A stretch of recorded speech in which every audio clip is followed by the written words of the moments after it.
La parole pour 10 minutes à l'honorable représentante du Pakistan. Thank you, Mr. President. My delegation is exercising its right of reply in response to the statement made by the Indian representative. Jammu and Kashmir neither is a so-called integral part of India, nor is it India's internal matter.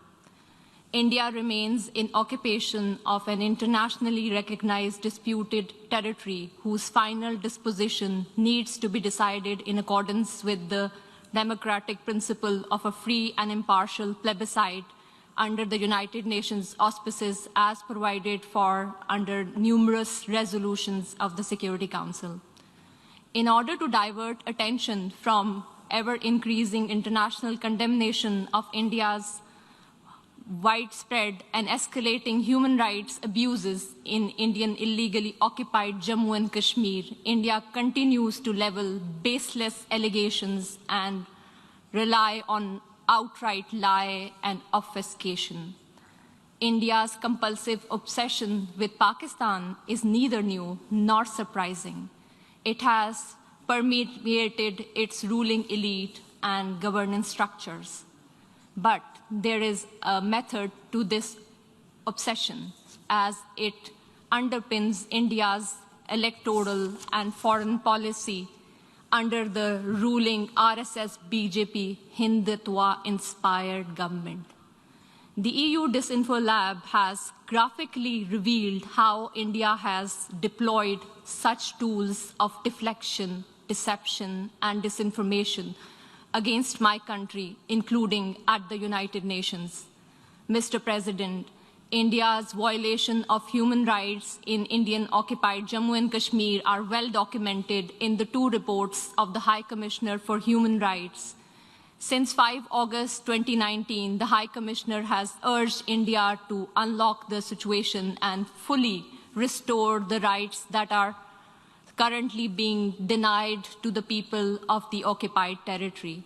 Several special rapporteurs and mandate holders have also termed the human rights situation in Indian illegally occupied Jammu and Kashmir in a, quote, free fall, unquote. Major human rights organizations, including Human Rights Watch and Amnesty International, have expressed similar serious concerns about India's human rights violation, including in the occupied territory. Not surprisingly, Indian authorities have failed to respond to any of these communications. In fact, a witch hunt has been launched against those who dare to report these crimes. Only last year, Amnesty International ceased work in India, citing constant harassment at the hands of the government. The government of Pakistan has recently released a comprehensive and well-researched dossier containing the entire range of gross, systematic, and widespread violations of human rights being perpetrated by Indian security forces in the occupied territory. We call upon the international community to take cognizance of the compelling evidence and hold India accountable for the heinous crimes. If India has nothing to hide, it must accept a United Nations Commission of Inquiry and agree to implement the Security Council resolutions stipulating a plebiscite to enable the people of Jammu and Kashmir to exercise their right to self-determination. Mr. President, as for India's use of the canard of terrorism, regurgitating stale arguments that are typical of all occupiers, let me emphasize that India itself is the principal perpetrator, sponsor, financer, and abettor of terrorism in the region. Today, India is involved in at least 4 different types of terrorism. First, India is resorting to state terrorism to suppress the people of Indian illegally occupied Jammu and Kashmir. Since 1989, Indian occupation forces have killed more than 96,000 Kashmiris, widowed around 23,000 women, and used rape as a weapon of war and orphaned more than 108,000 children.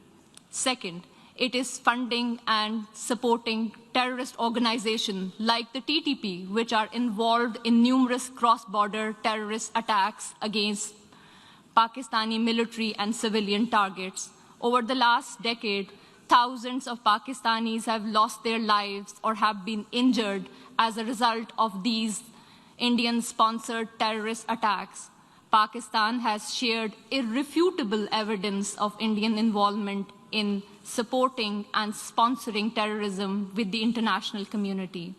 Third, India is financing and organizing mercenary terrorist organizations against Pakistan to impede economic growth and prosperity of the region. India's National Security Advisor, Mr. Ajit Dole, has publicly admitted supporting and financing of such mercenaries. The captured Indian spy, Kulbhushan Jadhav, has also confessed to organizing such terrorism in Pakistan. Fourth, India is being guided by a supremacist ideology that has mainstreamed Islamophobia and bigotry against minorities, particularly Muslims, in its political discourse. The RSS is one of the oldest fascist movements in the world, enjoys state protection, patronage, and support by BJP, the ruling party in India.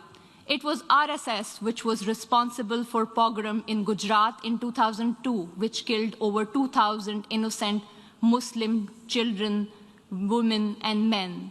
These anti-Muslim pogroms were later repeated in Mumbai and Delhi. One cannot expect anything new from the purveyor of Hindutva.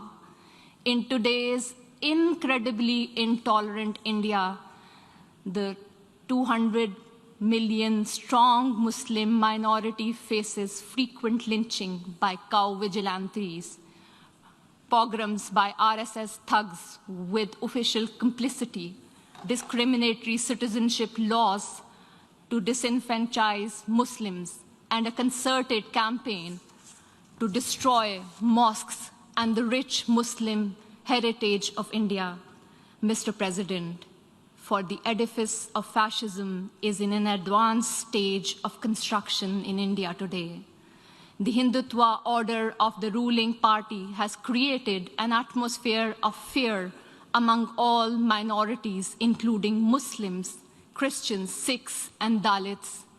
The Indian delegation would do well to reflect on the deeply troubling trajectory their state is embarked upon, rather than indulging in patent falsehood about Pakistan. India must realize that it has continuously and miserably failed to suppress Kashmiris living under its occupation from demanding their inalienable right to self-determination. I thank you. Je remercie l'honorable représentante du Pakistan.